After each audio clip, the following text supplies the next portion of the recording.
सुन रखा होगा, चाहे आप एंथ्रोपोलॉजी के स्टूडेंट हो या फिर सोशल साइंसेस के किसी भी और सब्जेक्ट के साथ आप जुड़े होंगे।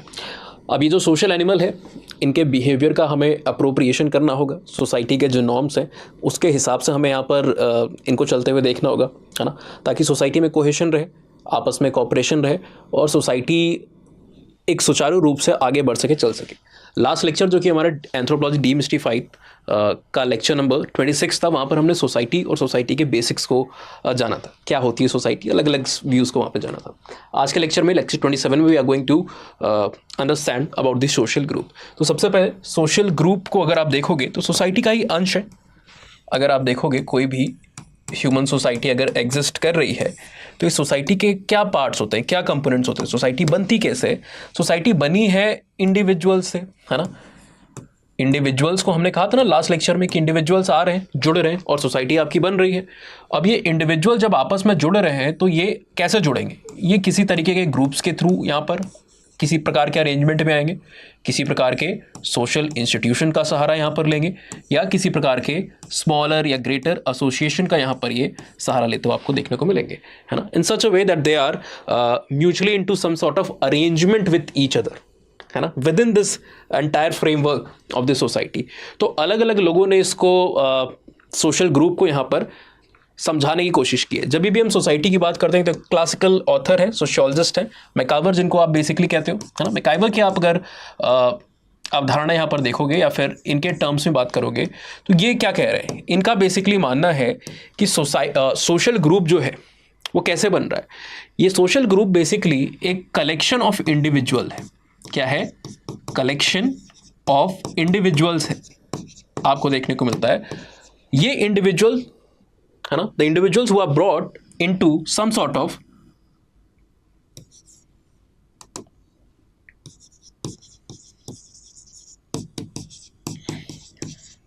Of relationship with each other. तो ये मैकाइवर ने इसको इस तरीके से डिफाइन करने की कोशिश की है ना। तो यहाँ पर भी जैसे सोसाइटी को आप देख रहे हो कि लोगों के द्वारा बन रही है, तो यहाँ पर सोशल ग्रुप भी जो है ना वो भी लोगों के द्वारा बन रही है, क्योंकि सोसाइटी के अलग अलग कंपोनेंट्स में एक ग्रुप है और ये इंडिविजुअल्स आपस में आकर के जब एक दूसरे से किसी प्रकार के रिलेशनशिप में, ऑब्लिगेशन में यहाँ पर जुड़ते हैं तो ये आपके सोशल ग्रुप को वहाँ पर फॉर्म कर रहा होता है। अब इस ग्रुप के अंदर में दो से ज़्यादा सदस्य आपको देखने को मिलेंगे, कई सदस्य हो सकते हैं, एटलीस्ट 2 या मोर देन 2 आपको डेफिनेशंस के अंदर में, क्लासिकल डेफिनेशंस है उनके अंदर में टर्म देखने को मिल रहा होता था, है ना। तो आई होप आपको सोशल ग्रुप समझ में आ गया होगा। सोशल जो ग्रुप है ना, इनको आप एक तरीके से ब्रिक्स की तरह देख सकते हो। सोशल जो ग्रुप्स हैं ये बेसिकली सोसाइटी के ब्रिक्स होते हैं, वो इकाइयां हैं या फिर वो यूनिट हैं आप कह लो, जिनसे आपकी सोसाइटी बनी हुई है। ऑलराइट, अब मैकाइवर साहब ने इसको डिफाइन तो कर दिया, लेकिन इसके टाइप्स के बारे में क्या, तो अलग अलग स्कॉलर्स ने अपनी स्टडीज़ के हिसाब से इसको डिफरेंट ग्रुप्स में बांटा हुआ है। यहाँ पर जो एक इंपॉर्टेंट नाम आपको देखने को मिलेगा, एक इंपॉर्टेंट नाम यहाँ पर आ जाता है मर्टन का। किंग्सले डेविस भी यहाँ पर अपने कंट्रीब्यूशन के लिए जाने जाते हैं, है ना। तो कई स्कॉलर्स ने इसको डिफरेंट ग्रुप्स में यहाँ पर बांटा हुआ है। एक जो इसकी सबसे पुरानी और सबसे सिंपलेस्ट ग्रुपिंग है वो क्या है? प्राइमरी ग्रुप और सेकेंडरी ग्रुप। 2 ग्रुप में इसको बांटा गया है, प्राइमरी ग्रुप और सेकेंडरी ग्रुप। प्राइमरी ग्रुप को और सेकेंडरी ग्रुप को आप कैसे डिफरेंशिएट कर सकते हो? इसके लिए कुछ कैरेक्टरिस्टिक्स को हम यहाँ पर इन्यूमरेट करते हैं, कुछ कैरेक्टरिस्टिक्स को हमें यहाँ पर इन्यूमरेट करना पड़ता है। वो कैरेक्टरिस्टिक्स क्या है? देखिए, प्राइमरी ग्रुप जो होता है ना, यहाँ पर स्कॉलर्स मानते हैं, सोशियोलॉजिस्ट मानते हैं कि फेस टू फेस इंटरैक्शन आपको देखने को मिलता है। यहाँ पर आपको इमोशनल इन्वॉल्वमेंट आपको देखने को मिलेगा, यहां पर आपको कोऑपरेशन काफी हायर डिग्री का देखने को मिलेगा, है ना, विथ इमोशनल इन्वॉल्वमेंट जो कि इसके साथ जुड़ा रहेगा, प्लस यहां पर एक सॉलिडेरिटी और हायर डिग्री की वी फीलिंग, हम और हमारा, ऐसी सोच, ये अवधारणा आपको देखने को मिलेगी जो मेंबर्स हैं सोशल ग्रुप के अंदर, प्राइमरी ग्रुप के अंदर बेसिकली। अपार्ट फ्रॉम दैट यहाँ पर नॉन यूटिलिटेरियंस बॉन्ड होते हैं। जो बॉन्ड का नेचर वो कैसा है? नॉन यूटिलिटेरियन आपको बॉन्ड देखने को मिलता है। Utilitarian, non utilitarian, I hope you are aware with the terminology. Utilitarian का मतलब होता है जैसे किसी की आपको ज़रूरत है ना, या किसी चीज़ की आवश्यकता है, उस आवश्यकता के बस आप जुड़े हुए इंसान के साथ या किसी के साथ भी, तो यूटिलिटेरियन बॉन्ड्स वहाँ पर देखने को मिलते हैं। ऑलराइट, जैसे एक कस्टमर है, एक कंज्यूमर है ना, और एक कोई दूसरे एंड पे सर्विस प्रोवाइडर या फिर सेलर है, उसको आपसे कोई इमोशनल इन्वॉल्वमेंट नहीं है, उसको काम है, आप उसके क्लाइंट हो और वो आपको जो सामान की आपको नीड है या सर्विस की जो नीड है वो आपको दे रहा है। या फिर एक एम्प्लॉय को आप देख सकते हो, एक बॉस को आप देख सकते हो, वहाँ पर भी आपको इस तरीके के नॉन यूटिलिटेरियन बॉन्ड देखने को मिलेंगे। लेकिन ये जो प्राइमरी ग्रुप होते हैं इनमें जो बॉन्ड है वो नॉन यूटिलिटेरियन नेचर के आपको देखने को मिल रहे हैं। ठीक है, इमोशनल इन्वॉल्वमेंट के साथ कई बार इमोशनल इंटीमेसी का भी टर्म यूज होता है। ये सिर्फ अलग अलग टर्म्स हैं, मायने इनके लगभग एक ही जैसे हैं, मायने जो इनके हैं वो एक ही हैं। तो ये कुछ बेसिक फीचर्स या कैरेक्टरिस्टिक है, ऐसा नहीं कि सिर्फ इतना ही है। यहाँ पर गिनाना चाहें तो हम 4-5 और गिना दें, वैसे भी स्पेस थोड़ी कम है लेकिन और समय भी कम है, नहीं तो गिनाने को बहुत सारे यहाँ पर आपको देखने को मिल सकते हैं। फॉर एग्जांपल मेंबरशिप के आधार पर भी यहाँ पर एक कैरेक्टरिस्टिक आ जाता है कि जो मेंबरशिप है वो यहाँ पर आपको नॉन वॉलेंट्री टाइप की देखने को मिलती है। यानी कि आप प्राइमरी ग्रुप के अंदर में ये डिसाइड नहीं करते हो कि आप उसके मेंबर बनोगे या नहीं बनोगे, मोर और less it is non voluntary, आपकी इच्छा के अनुसार वो चीज़ आपको नहीं देखने को मिल रहा होता है। ठीक है ना, इसी का जस्ट अपोजिट आप सारी चीज़ों को कर दोगे तो ये आपको सेकेंडरी ग्रुप के अंदर में देखने को मिलेगा, है ना। इसका जो अपोजिट है वो आपको देखने को मिलेगा। फॉर एग्जाम्पल यहाँ पर फेस टू फेस इंटरेक्शन नहीं होते हैं, जरूरी नहीं कि फेस टू फेस इंटरेक्शन आपको देखने को मिले। ऑलराइट, फॉर एग्जाम्पल पहले एग्जाम्पल्स ही दे लेते हैं ताकि आपको थोड़ा पकड़ ग्रिप जो है आपकी थोड़ी ठीक तरीके से बने। जब हम प्राइमरी ग्रुप की बात करें तो इसका जो बेस्ट एग्जाम्पल है वो आपका फैमिली है, वो आपका फैमिली और आपके जो किन्स है ना, ये इसका सबसे बेहतरीन एग्जाम्पल होता है प्राइमरी ग्रुप का। सेकेंडरी ग्रुप के अंदर में आप जो आपकी कंपनीज है, जो आपका वर्क प्लेस है, या जो आपके जिन इंस्टीट्यूशंस के अंदर में आप कई काम कर रहे हो, है ना, ज़रूरत क्यों पड़ती है। स्कॉलर्स का मानना है, कई लोगों ने अपने अपने परसेप्शन को यहाँ पर दिखाया, तो कई सोशियोलॉजिस्ट कहते हैं कि जब इंसान की सोसाइटी बड़ी होती है, प्रोलिफरेट करती है, ग्रुप्स और बड़े हो रहे होते हैं, तो लोगों के इंटरेस्ट डाइवर्सिफाइड होते हैं। इंटरेस्ट के अंदर में डाइवर्सिफिकेशन आता है, किसी का कुछ इंटरेस्ट किसी और उनके नीड जो है वो भी वहाँ पर अलग अलग बनने लगती है, बढ़ने लगती है।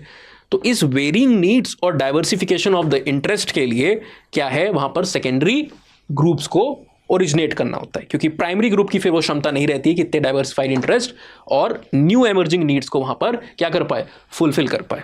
ऑलराइट, तो अलग अलग रोल की, अलग अलग स्पेशलाइजेशन की, अलग अलग इंटरेक्शन और अरेंजमेंट की हमें ज़रूरत पड़ती है, जिससे ये ग्रुप्स आते हैं। तो फेस टू फेस नहीं है ना, एग्जाम्पल के तौर पे फैमिली के अंदर में फेस टू फेस आपके इंटरेक्शन है। ऑलराइट, लेकिन एक स्कॉलर है जिनका नाम है किंग्सले डेविस, एक स्कॉलर है, सोशियोलॉजिस्ट है जिनका नाम है किंग्सले डेविस। शॉर्ट में यहाँ पर लिख रहे हैं क्योंकि जगह थोड़ी सी कम है हमारे पास। किंग्सले डेविस इस चीज़ को कहते हैं कि it is not necessary. Kingsley Davis कहते हैं कि इसकी कोई ऐसा नहीं कि फेस टू फेस जो ये इंटरेक्शन की बात कही गई है ये लिटरल सेंस में नहीं है, ये लिटरल सेंस में नहीं है। ऑलराइट, लिटरल सेंस के अंदर में नहीं है। और किंग्सले डेविस साथ ही साथ इस वी फीलिंग को भी यहाँ पर क्वेश्चन करते हैं, इसको भी यहाँ पर क्वेश्चन करते हैं। कैसे, हम बताते हैं। फेस टू फेस का मतलब फॉर एग्जांपल क्या, कि आपका कोई रिलेटिव है या जो भी मेंबर्स हैं, किन्स हैं, फैमिली मेंबर हैं, आप क्या 24 घंटे वीडियो कॉन्फ्रेंसिंग पे होगे उनके साथ, हमेशा उनकी नज़रों के सामने रहोगे, है ना, ज़रूरी नहीं होता है। ऑलराइट, कई बार आपके कई सारे डिस्टेंट किन्स हो सकते हैं, दूर के किन्स हैं। अब वहाँ पर किसी का जन्म हुआ, आजकल के समय तो सोशल मीडिया है, टेक्नोलॉजी है, एक समय तो वो भी नहीं होता था जबकि ये डिफिनेशंस और दुनिया भर की चीज़ें बनी हुई हैं। तो किसी का कोई भाई भतीजा हुआ, उसने किसी को देखा नहीं है, उसको भाई भतीजे को आपने उसकी फ़ोटो नहीं देखी है, पर क्या वो आपका प्राइमरी ग्रुप का मेंबर नहीं है, ऐसा नहीं होता है ना। कई बार होता है कि डिस्टेंट रीजन्स में लोग रहते थे, अब्रॉड वहाँ पर सेटल हो गए, फैमिली यहाँ पर है, उस समय लेटर्स का ज़माना है, ज़्यादा से ज़्यादा लैंडलाइन का ज़माना है, बहुत हुआ तो फ़ोन का ज़माना है, वीडियो कॉन्फ्रेंसिंग, ये सब सारी चीज़ें वहाँ पर नहीं आई। तो क्या वो फेस टू फेस इंटरेक्शन नहीं है, तो क्या रिलेशनशिप नहीं है। कई बार डिस्टेंट किन्स होते हैं आज के ज़माने में भी, जिनको आप कई बार 24/7 यानी 24/7 आप सामने से नहीं देख रहे हो, पर क्या आपके वो किन्स नहीं है, क्या वो आपकी फैमिली के मेंबर्स नहीं है, एक्सटेंडेड फैमिली के मेंबर्स नहीं है, तो द आंसर इज नो। तो फेस टू फेस यहाँ पर लिटरल टर्म्स में हमें नहीं लेना है, इसके ऊपर कुछ सोशियोलॉजिस्ट ने एम्फेसाइज किया है। डेविस का एक एम्फेसिस वी फीलिंग के ऊपर भी है, कह रहे हैं कि जो वी फीलिंग है ना, इसकी जो एक्सक्लूसिविटी यहाँ पर बताई गई है कि सिर्फ प्राइमरी ग्रुप में देखने को मिलती है, दैट इज क्वेश्चनेबल।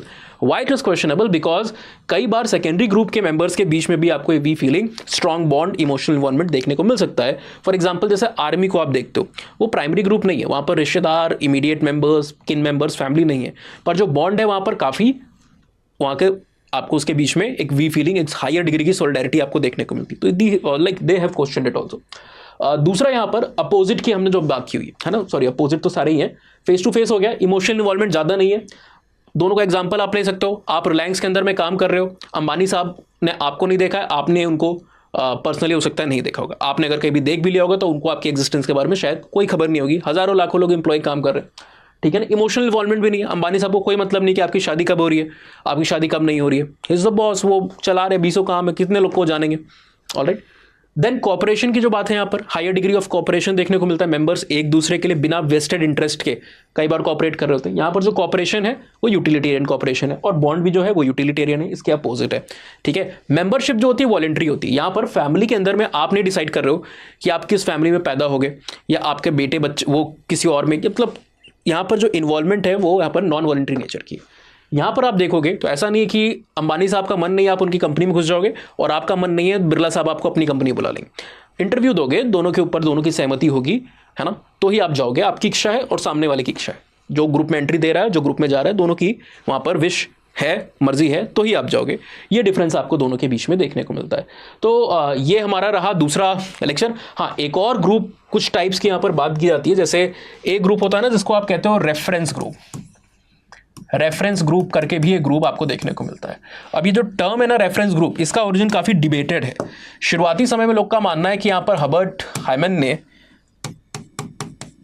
इस टर्म को कॉइन किया था, ऑलराइट। लेकिन बाद में मर्टन से लेकर के कई सारे और स्कॉलर्स ने इसके ऊपर काफ़ी लिटरेचर, काफ़ी वर्क्स को वहाँ पर डिटेलिंग दी। रेफरेंस ग्रुप होता क्या है? रेफरेंस ग्रुप वो है जिसके टर्म्स में इंसान अपने सेल्फ अप्रेजल की प्रोसेस को कर रहा होता है ना। Reference group is a group in terms of which the member of a particular group wants to self appraise themselves या look after to that group, है ना। फॉर एग्जाम्पल, अगर कोई लैंडलेस लेबर अगर है, लैंडलेस लेबर अगर आपको कोई देखने को मिल रहा है, तो उसके लिए रेफरेंस ग्रुप क्या होता है? उसके लिए रेफरेंस जो ग्रुप होगा वो वहां पर एक लैंड ओनर का या फिर किसी बड़े जमींदार का होगा, है ना। तो वो रेफरेंस ग्रुप जिसके टर्म्स में आप वहाँ पर कंपैरिजन को कर रहे हो, खुद को कंपेयर कर रहे हो, सेल्फ अवेयरनेस की जो सेल्फ अप्रेजल की जो आपकी प्रोसेस है, जिसके टर्म्स में आप एग्जीक्यूट कर रहे हो। तो that is the idea of reference group. तो these are various type of groups. I hope basics आपको समझ में आए हुए। इन लेक्चर्स को हमने काफ़ी सिंपल रखा है, जो demystified anthro in some I think not 10 minute के अंदर में हम कवर करते हैं लेक्चर्स को। हालांकि कभी कभी 1-2 मिनट एक्स्ट्रा हो जाते हैं, जैसे आज हो चुका है ना। तो घड़ी देख के नहीं पढ़ाना होता है, चीज़ें आप समझ जाओ, थोड़ा बहुत एक्स्ट्रा पढ़ लो छोटे समय के अंदर में। तो ये 27वां लेक्चर था, खत्म होता है। हाँ, एक और चीज़ आपको बताऊँ, ज़्यादा इंपॉर्टेंट है। अगर आप लोग अभी प्लान कर रहे थे ना